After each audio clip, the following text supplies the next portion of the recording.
I'm Dilek Tuna. You're watching A News. Let's see the main headlines. The Strait of Hormuz is fully reopened and US Senate approves a measure to halt the war in Iran. Putin says Russia's ready for peace talks after Ukraine refinery strikes. And Azerbaijan takes over OIC Parliamentary Union chairmanship from Indonesia.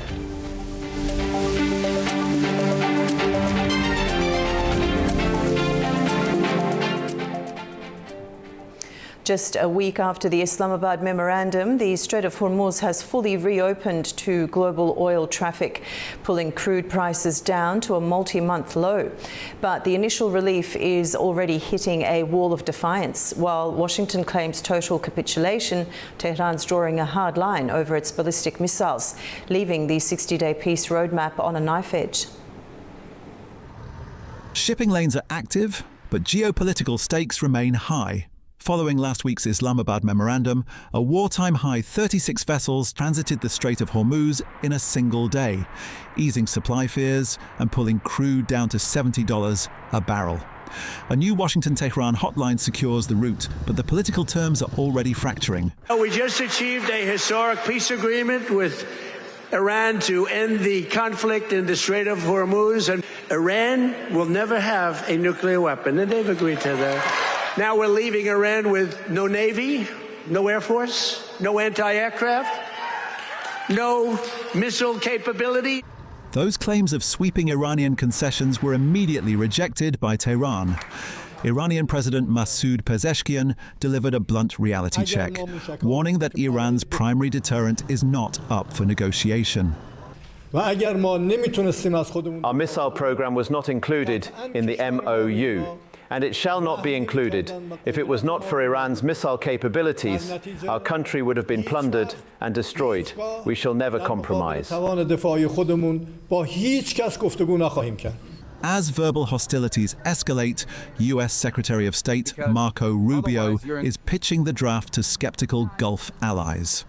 Regional monarchies fear a $300 billion reconstruction fund, and unchecked Iranian proxies will upend regional security.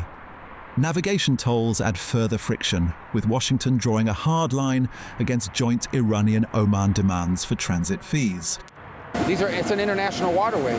No country is allowed to charge tolls or fees on an international waterway. You can't have the end of hostilities and conflicts in the region as long as Iranian proxies are launching missiles and drones from Iraq.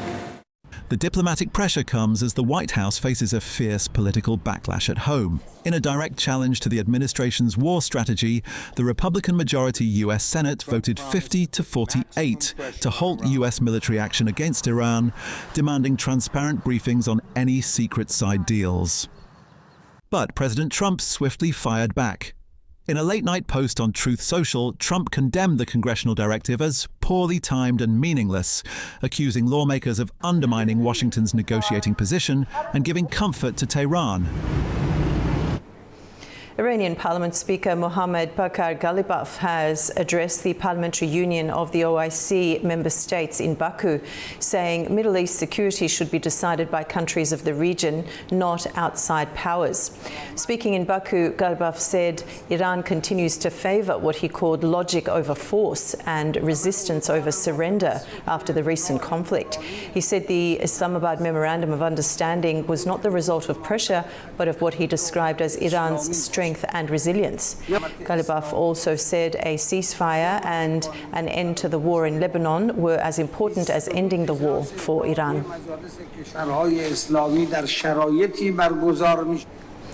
A damning new independent UN inquiry has accused Israeli forces of deliberately targeting Palestinian children, stating over 20,000 have been killed.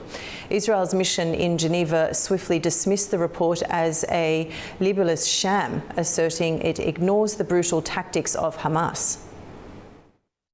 The Commission found indisputable evidence with regards to the deliberate, targeted killing of Palestinian children, including since the October 2025 ceasefire. Based on all the evidence gathered, the report makes legal findings and concludes that the Israeli authorities and the Israeli security forces have deliberately targeted and killed Palestinian children and destroyed their childhood. Israeli authorities and the Israeli security forces are responsible for crimes against humanity, including persecution and war crimes in the Gaza Strip and war crimes in the West Bank, including East Jerusalem. The report released today further substantiates our finding on genocide. Israeli gunfire killed 2 people in southern Lebanon on Tuesday, according to Lebanese authorities. Hezbollah said the incident violated a ceasefire that had largely held since Sunday. The shooting took place near southern Lebanon, where local officials said the victims were close to a bulldozer clearing a road. Israel's military, meanwhile, said troops opened fire after 4 people entered an area still held by Israeli forces. It described them as Hezbollah militants operating under civilian cover. The deaths were the first reported fatalities since the truce began. A new round of direct talks between Israel and Lebanon is underway in Washington, bringing together representatives from both sides amid continuing tensions along the border. The talks come against the backdrop of a fragile ceasefire, disputes over Israeli troop deployments in southern Lebanon, and renewed debate over Hezbollah's future role. Joining me now is Ilan Skiolom. He's a geopolitical analyst joining us from Paris, France. Ilan, welcome to the program. Thank you very much. Now, Lebanon says one of its central objectives is securing a timetable for a complete Israeli withdrawal from southern Lebanon, while Israel insists its forces must remain for security reasons. Is this essentially the biggest obstacle to any agreement? Well, on the paper, the position it looked inconceivable. Lebanon wants a withdrawal timetable. Israel says troops stay as long as necessary, but the real note sits one step behind that. It's a sequencing problem. Israel says disarm the Hezbollah first, then we leave. Lebanon and Hezbollah say the reverse. Each wants the other to move first.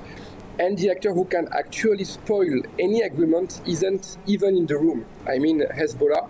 And Hezbollah has, as you know, rejected these talks outright. So perfect Israel-Lebanon deal still has to survive contact with someone who can break at any moment on the ground. So notice what just changed. So it's important to say it. In Switzerland, the US and Iran agreed to create a deconfliction cell, and the two sides are no longer arguing whether to win the war down. So only how and on whose clock. So withdrawal today, I think, isn't the wall, it's the bargaining chip. Now, as you said, Israel wants Hezbollah to disarm, but Hezbollah refuses and won't even join negotiations. So can we expect peace talks to work if a major group on the ground isn't part of the conversation?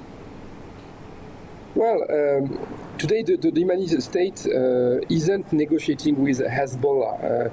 It's negotiating to replace it as the address for war and peace. So the real question isn't how can talks work without Hezbollah. I think it's whether the state can absorb the function Hezbollah used to perform. And the balance now has shifted. Nasrallah is dead, the group isolated at home, and most Lebanese faction now want weapons under state control. So Hezbollah is spoiling from weakness, not strength. It's very a different moment right now. But weakness isn't irrelevance. It still holds a veto on the ground, still speaks for a large Shia community, and the word it keeps using it is a civil war. So peace here won't be signed with Hezbollah. It will be imposed around it slowly, through the state, backed by Gulf money and US pressure. And the danger, I think, today isn't that Hezbollah walk away from the table. It's that it never had to be at the table to blow up what's agreed there. But can the Lebanese state realistically implement any agreement without Hezbollah's cooperation?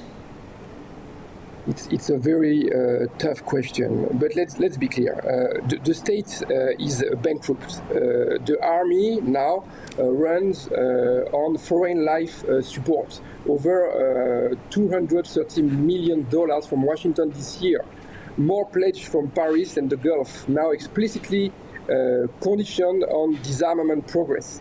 A state that can fund its own army, it can't impose its will by force. This is clear. So that road leads to civil war, and everyone on the ground knows it. So at the same time, implement can mean something else, I think. When you see the south of the Litani River, the phase one is done. And the key detail is that Hezbollah didn't resist it. It pulled back.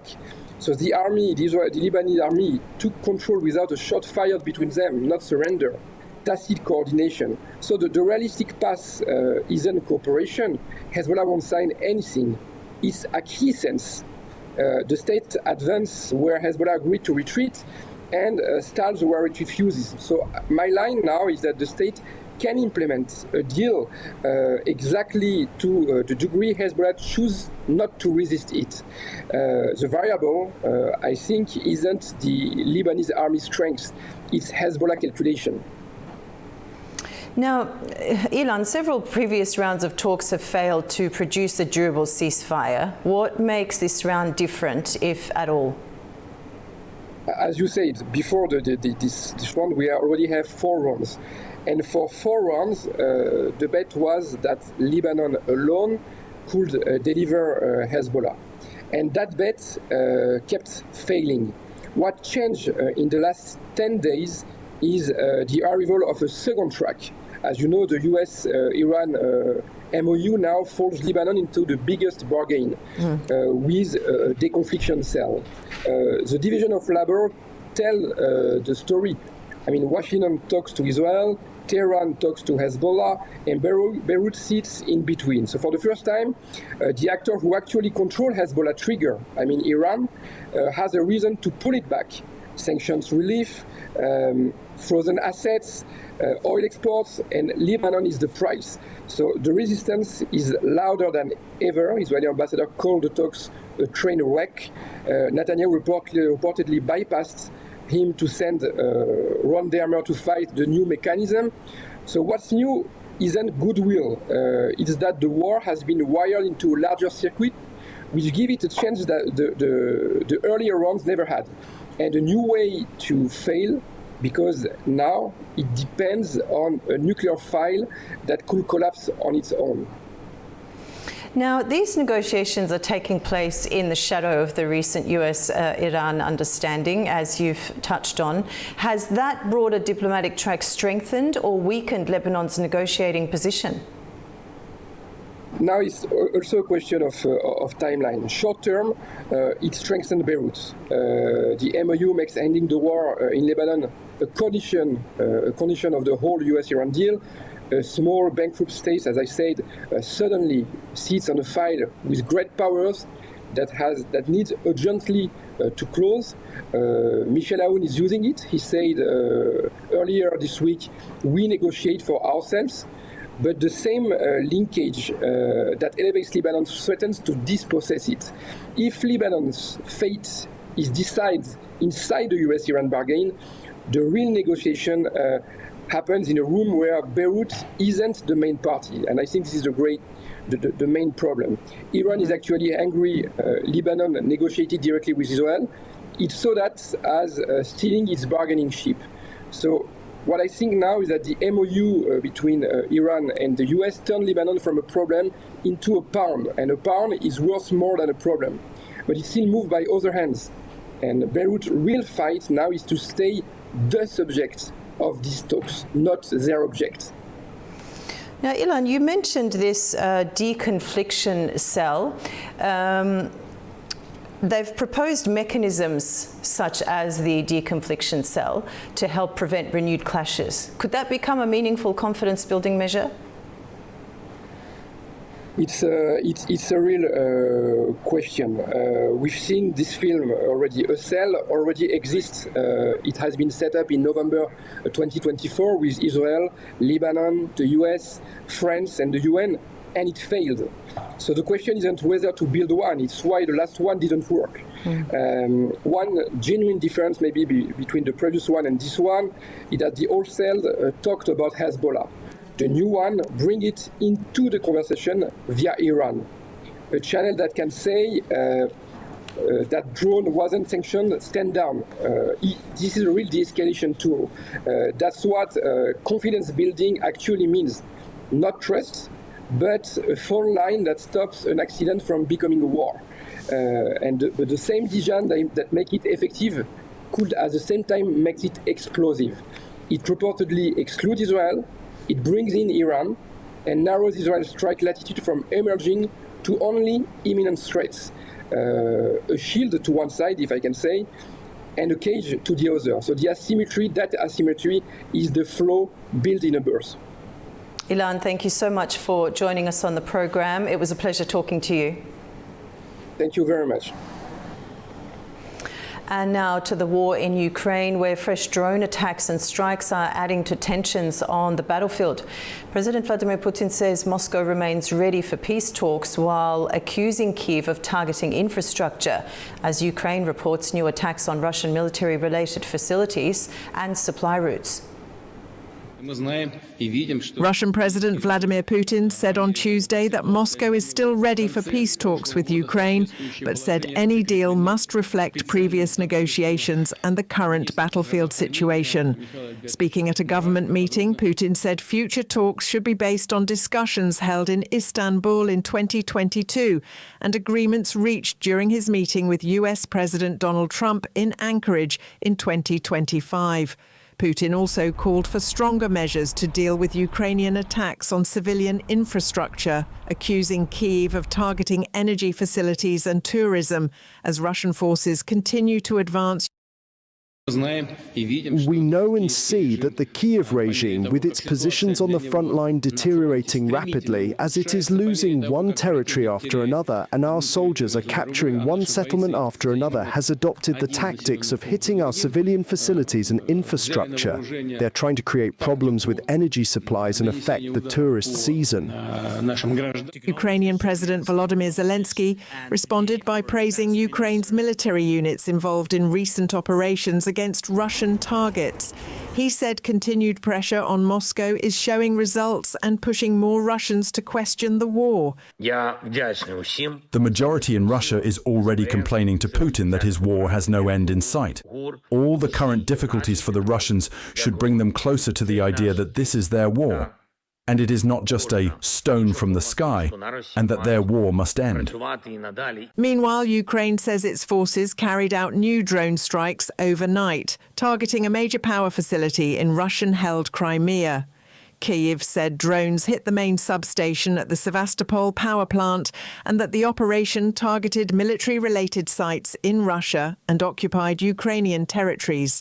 Russian officials also reported a Ukrainian drone attack in the Nizhny Novgorod region that killed 2 people. The latest developments come as fighting continues and hopes for a peace agreement remain uncertain. We'll continue with the main stories of the day after a short break. Stay tuned.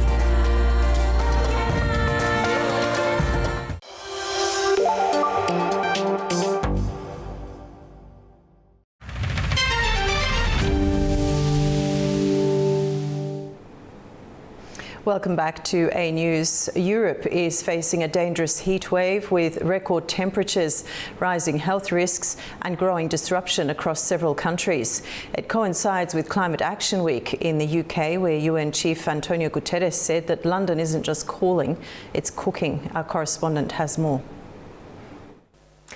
Welcome to this day in Europe as a record-breaking heat wave sweeps across the continent. Speaking after a crisis meeting Tuesday, French Prime Minister Sébastien Lecornu said 40 people drowned since last Thursday after swimming in rivers, canals, and other unsupervised areas to seek relief from soaring temperatures. He called the deaths a tragic scourge, noting that many of the victims were young people. Residents are urged to avoid dangerous swimming spots since the risks increase sharply during extreme weather. The heat wave pushed much of France above 40 degrees Celsius, with one town in the southwest recording 44.3 degrees. More than 50 departments remain under the highest heat alert. Elsewhere, Britain's Met Office says a 4-day heat wave could push temperatures above 39 degrees Celsius. Italy, Spain, and Switzerland are also battling unusually high temperatures, with schools closing, transport disrupted, and tourist attractions forced to adjust to operations. Even the Eiffel Tower was forced to close early. Temperatures are set to peak in Belgium, the Netherlands, and Germany later this week. Meteorologists believe the heat is driven by a so-called Omega block weather pattern, which traps hot air over Western Europe. Scientists say climate change is making heat waves more frequent, intense, and longer lasting. Europe is already warming at more than twice the global average rate. With temperatures expected to remain dangerously high for several more days, authorities warn the health risks are far from over. For A News, I'm Anita Sharma in Arnhem, Netherlands. Train services across Germany were suspended on Tuesday after a nationwide disruption affected the railway communication system, according to operator Deutsche Bahn. The outage impacted the digital radio network used by train drivers and railway control centres, forcing trains to remain at stations and causing delays and cancellations. Passengers at major stations, including Munich, were warned of restricted services as technicians worked to restore the system.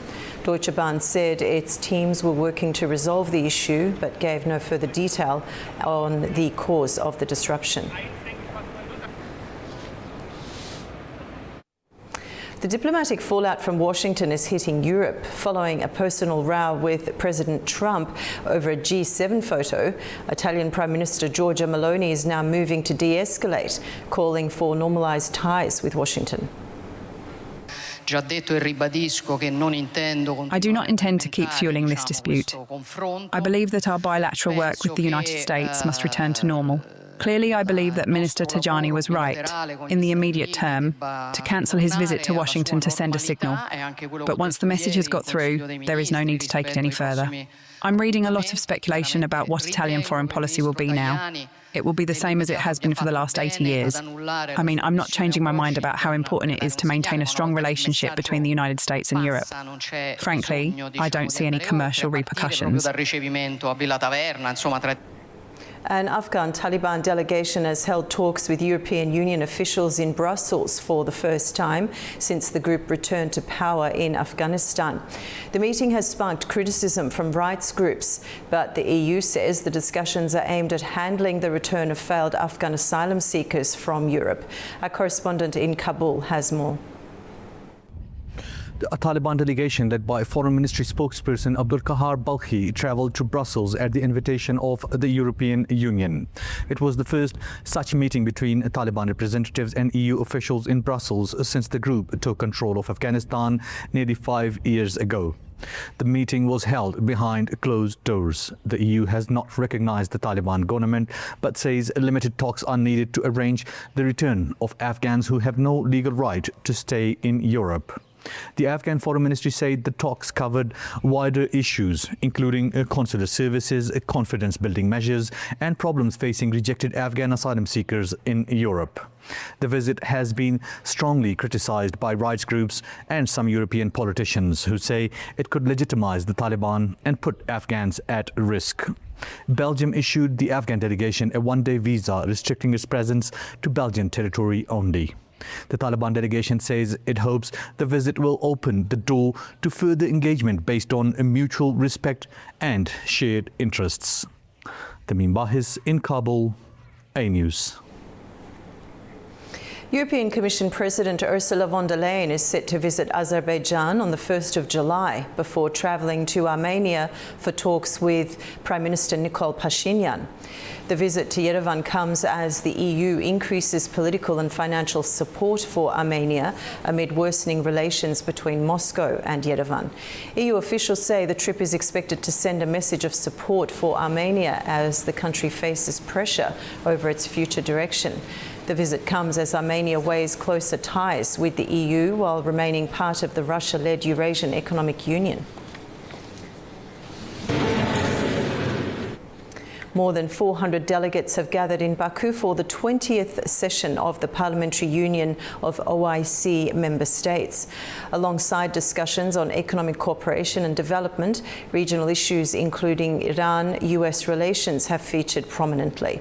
Our correspondent Chimnaz Shahlar has more. The 20th session of the Parliamentary Union of the Organization of Islamic Cooperation member states is underway in Baku. More than 400 delegates from over 40 countries are attending the gathering, which focuses on sustainable and inclusive economic development through parliamentary cooperation. The Iran-United States issue has also been in the spotlight during discussions. Addressing the opening session, Speaker of the Grand National Assembly of Turkey, Numan Kurtulmuş, welcomed the positive outcome of the Iran-United States talks. He also reaffirmed Turkey's support for the ongoing peace process between countries, expressing hope that it will lead to lasting peace. Given the enormous upheavals and major turbulence the world is experiencing at this stage, the situation of the Islamic world is truly of exceptional importance. Personally, I place developments in the Islamic world ahead of global developments. At the same time, I believe these changes are creating significant opportunities. The world has changed. The old system has collapsed. It is no longer possible for that old system to return. A unipolar world order is no longer feasible. No country or region can govern the world on its own. A new era is beginning. Meanwhile, Iranian Parliament Speaker Mohammad Baghir Ghalibaf said the Islamabad memorandum reached with the United States represents a defeat for Washington. The session continues until June 25. I'm Chimnaz Shahlar with Ilkin Mehdiev for A News. Azerbaijan's evolving role in regional and international affairs has increasingly drawn attention from policymakers and experts as the country seeks to expand its diplomatic, economic and connectivity partnerships. Discussions continue over the factors shaping its emergence as a middle power. Azerbaijan is strengthening its position in the international relations system and entering a new stage in its emergence as a middle power. Its foreign policy achievements in recent years, growing role in regional and global processes, as well as other factors, have been among the key elements shaping its middle power status. Azerbaijan artık dünyada orta güce malik olan Azerbaijan is now recognized as a middle power on the global stage, and companies from many countries are eager to cooperate with us across various sectors. Of course, we provide all companies, including foreign investors, with the necessary conditions within the framework of the law. At the same time, however, we must attract foreign companies to the sectors where they are needed most. Ancak aynı zamanda harici şirketleri bize lazım olan sahelere biz celb etmeliyiz.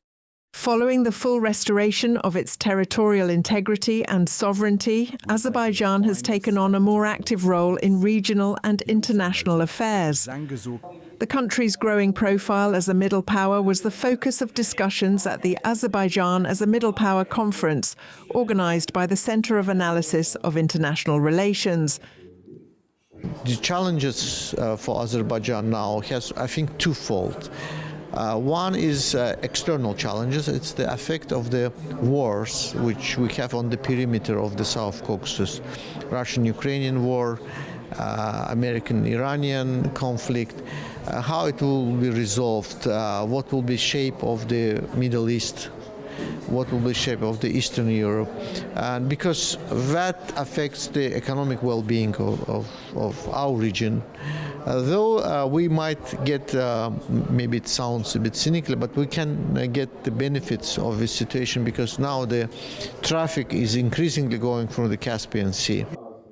The main objective of the conference is to assess Azerbaijan's prospects for development as a middle power, discuss its foreign policy priorities, and further expand dialogue between the academic community and policymakers. Azerbaijan is sending peacekeepers to some countries, so therefore this is a good example of a middle power which is essential for making stability in the region, creating new economic opportunities, new connectivity opportunities, and also we should mention the role of Azerbaijan in international platforms such as non-aligned movement, COP process, World Urban Forum, Turkic World, and many others, where Azerbaijan is chairing these organizations. Azerbaijan is bringing new agenda items. Azerbaijan is creating new dynamic within these organizations, and therefore these organizations greatly benefit from Azerbaijan's diplomacy. Experts believe that energy diplomacy, transport and connectivity projects, particularly contributions to the development of the Middle Corridor, are enhancing Azerbaijan's regional and global significance. The European Commission has launched a new connectivity agenda platform aimed at strengthening links between Europe and Central Asia through the Black Sea region and the South Caucasus. But the initiative is already raising questions. The European Commission has launched a new connectivity agenda platform to strengthen transport, energy, digital and trade links between Europe and Central Asia through the Black Sea region and the South Caucasus.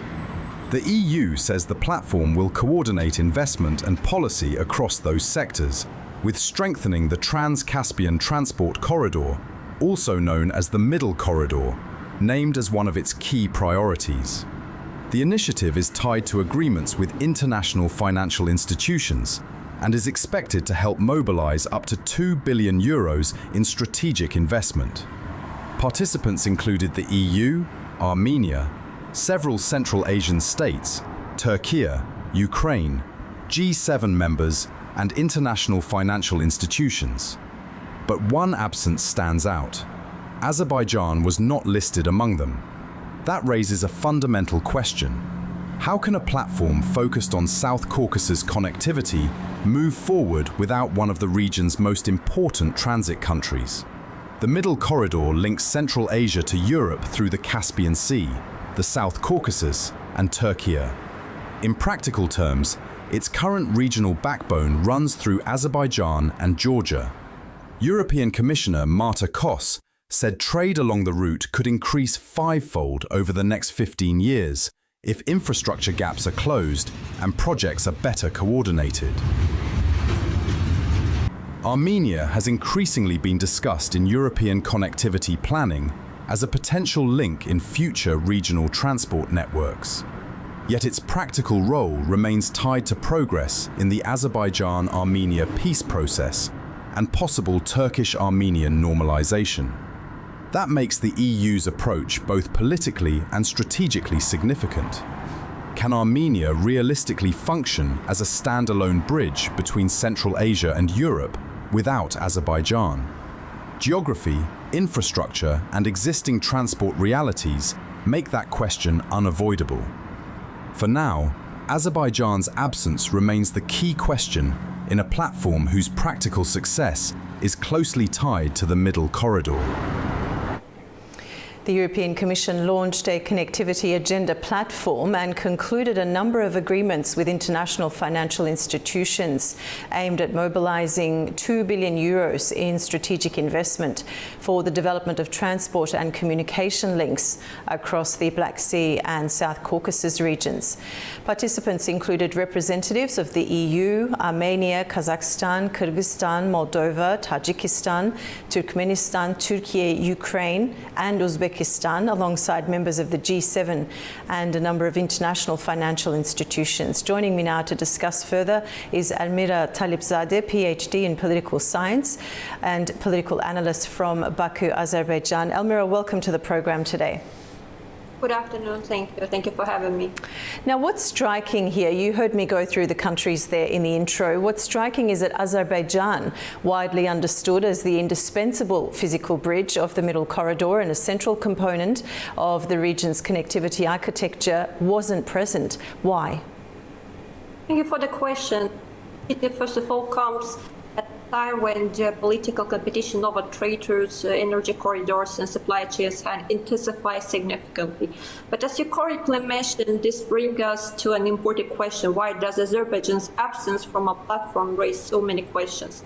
And I think this answer lies in the fact in our geography and some statistics.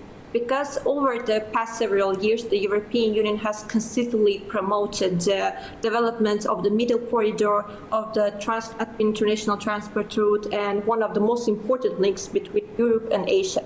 And following the outbreak of Russia-Ukraine war and strategic significance of this route, it increased dramatically because it provides an alternative to transport corridor passing through Russia. And the numbers clearly illustrate that this trained cargo volumes of the Middle Corridor increased from approximately 586,000 tons. But therefore, naturally follow us, can the European Union realistically build connectivity between Europe and Central Asia without Azerbaijan?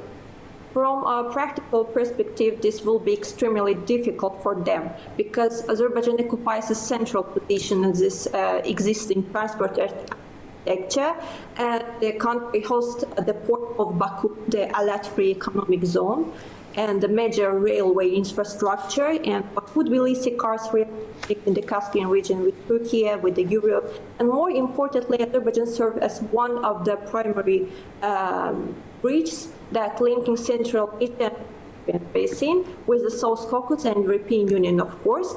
And this raises another frequently asked question. Is the European Union attempting to bypass Azerbaijan?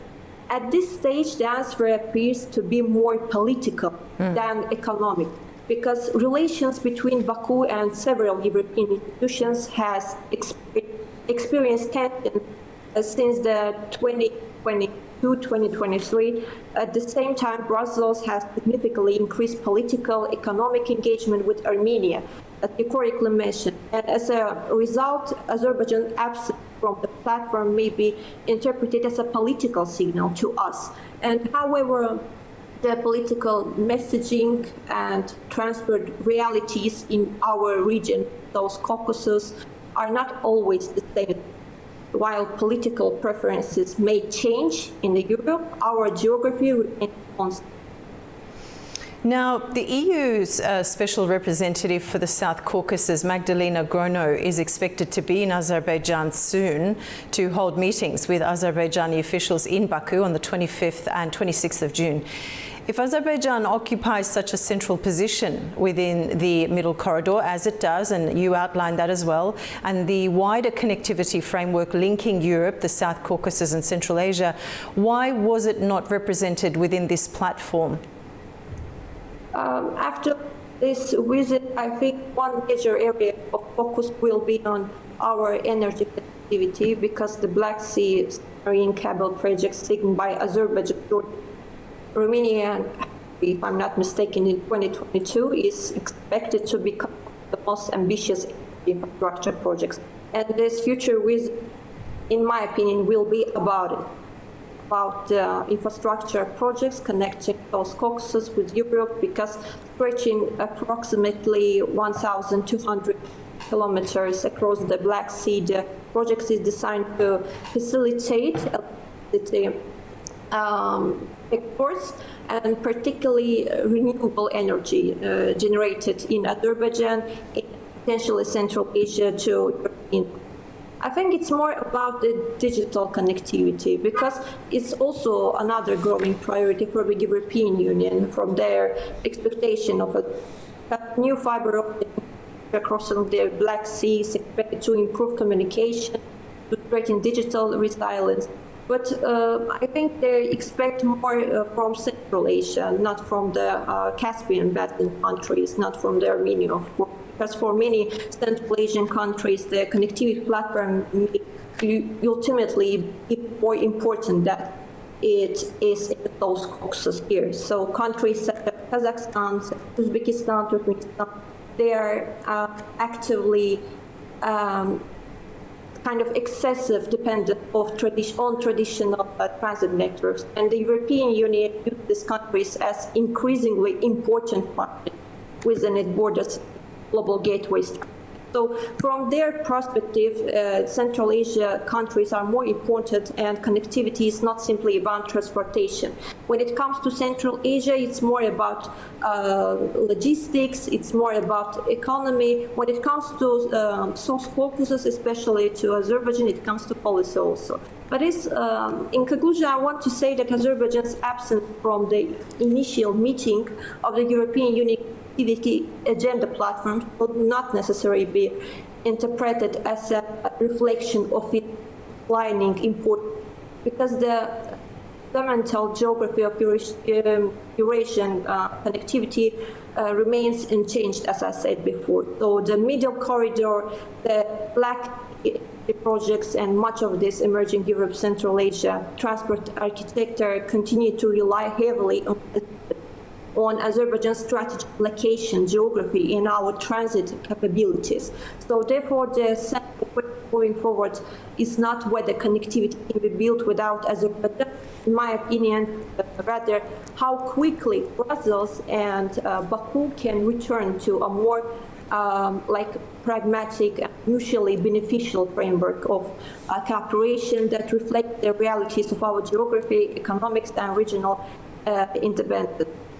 Elmira, it's also worth bearing in mind that Magdalena Grono's visit to Azerbaijan will be followed by a visit from European Commission President Ursula von der Leyen to Armenia in the coming days.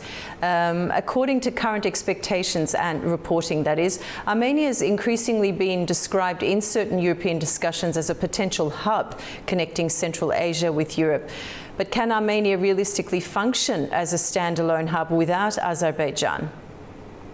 Well, some experts also ask whether Armenia could eventually replace Azerbaijan within the regional connectivity framework.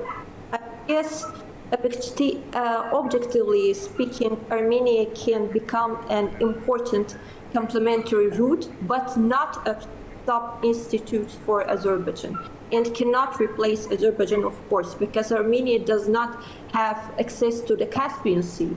Lacks major maritime infrastructure, and it is not currently integrated into any projects in logistics, into the core logistics network of the Middle Corridor for now, before TRIP project starts. And consequently, Armenia may add value to regional connectivity, but I think it cannot replace the strategic role currently played by Azerbaijan, of course. So it is an important factor, but not that important to replace Azerbaijan's role in this project. Elmira, thank you so much for your analysis today. It's been a pleasure having you on the program. Thank you so much. As Europe seeks new sources of critical minerals and alternative trade routes, Kazakhstan is positioning itself as an increasingly important strategic partner. Fariza Kalimurzina has the details. Kazakhstan, which produces 21 of the 34 raw materials considered critical by the European Union, is set to establish an international accredited chemical and analytical laboratory for critical raw materials under a memorandum signed in Brussels during President Kassym-Jomart Tokayev's visit to the European Union. The memorandum was part of a broader package of agreements covering transport, aviation and industry. The documents signed in the presence of European Commission President Ursula von der Leyen, European Council President Antonio Costa and President Tokayev also include a new air services agreement between Kazakhstan and the European Union and a purchase agreement between Air Astana and Airbus. Another agreement signed in Brussels is linked to the development of the Trans-Caspian transport corridor. Under the deal, Kazakhstan is set to borrow around 420 million euros from the European Bank for Reconstruction and Development for the upgrade of 234 kilometers of road infrastructure along the middle corridor. Tokayev also held talks with the Belgian Prime Minister Bart de Wever. The discussions focused on transport and logistics, critical minerals, agriculture, artificial intelligence and financial services. Belgium has invested $15 billion in Kazakhstan over the past 2 decades, while bilateral trade exceeded $580 million last year. The talks concluded with plans for future visits. The Belgian Prime Minister accepted an invitation to visit Kazakhstan, while a visit by Belgium's King Philippe to Astana is also expected. Fariza Kalimurzina, Almaty, A News.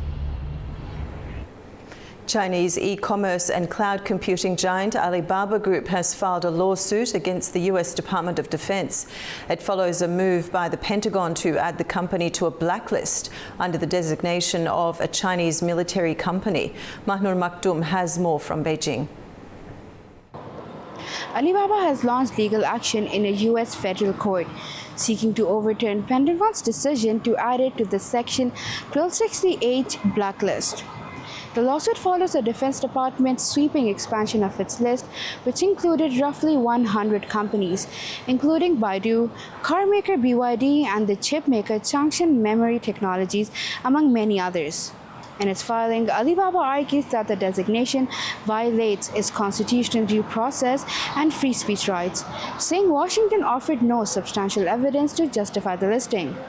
The company says it is governed by an independent board and has no military affiliations and operates primarily in e-commerce, cloud computing, and enterprise technology services. Alibaba stated that the listing has already cost the company access to lobbyists and legal advocates that it has relied on for years. Also, a new defense law that blocks listed companies from signing contracts with the Pentagon goes into effect from June 30th. While the move doesn't amount to full sanctions against Alibaba, it does signal an increased risk to investors and business partners. The Chinese firm isn't the only one that's taken legal action. Wuxi AppTech sued the Pentagon earlier this month, and Xiaomi also previously won a case which led to its removal from a similar list. The Pentagon has not yet commented on Alibaba's case, but its latest move adds a new legal front to the deepening US-China rivalry over technology and national security. Manu Maktoum, A News, Beijing. North Korean leader Kim Jong-un says the country plans to build 2 large warships every year over the next 5 years as it strengthens its navy. He made the remarks at a naval ceremony marking the deployment of a newly commissioned 5,000-ton destroyer at Nampo port.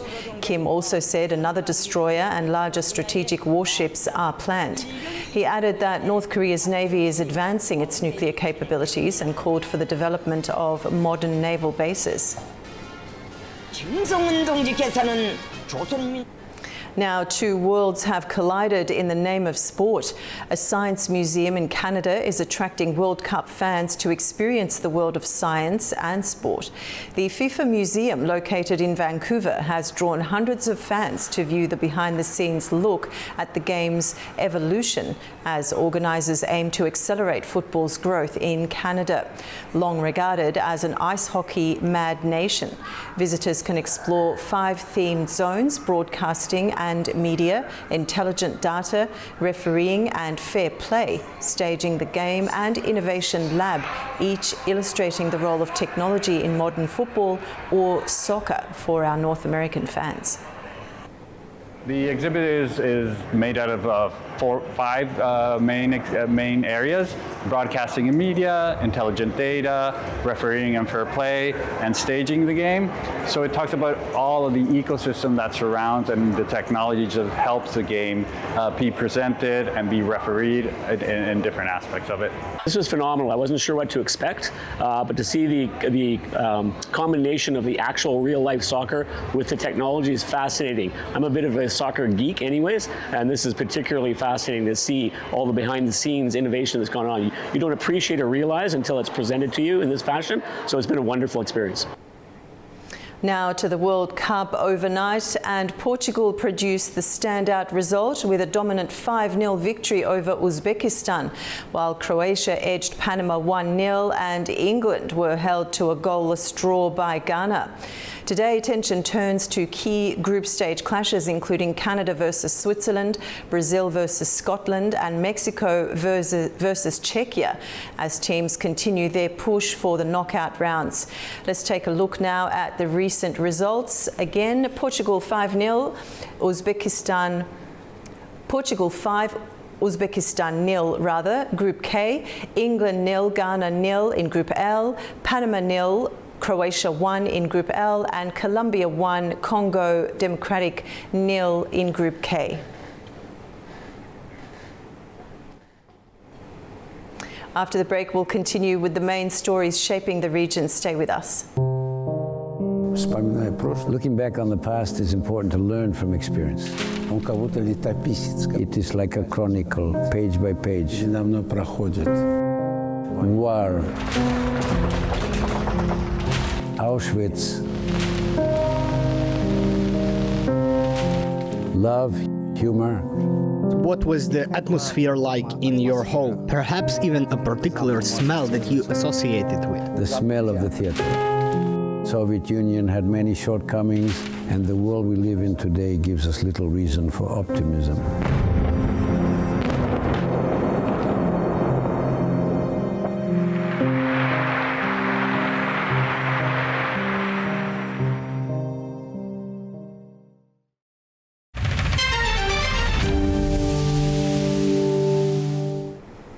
Welcome back. You're watching A News. Uzbekistan has handed over 236 hectares of land to Kyrgyzstan under a newly redrawn border agreement. The equal land swap secures 2 ethnic Kyrgyz settlements and slashes local travel routes by nearly 170 kilometers through a new highway corridor. Officials confirm registration is underway to grant Kyrgyz citizenship to 2,500 relocated villages. Turkish authorities have detained 209 people in a sweeping anti-terrorist operation across Ankara. Prosecutors say the coordinated raids targeted suspects linked to multiple militant groups, including Islamic State and far-left organizations. The crackdown comes just 24 hours after the capital imposed a 13-day ban on public gatherings ahead of next month's high-profile NATO summit.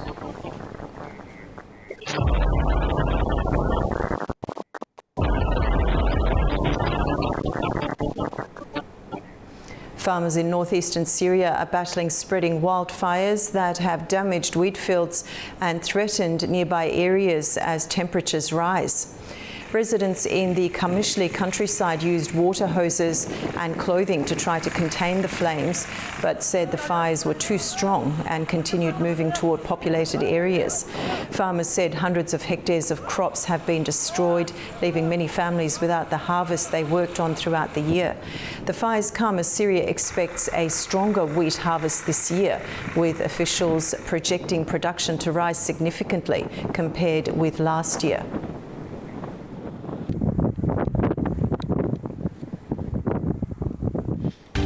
And that's the news for this hour. Stay tuned to A News for all the latest updates.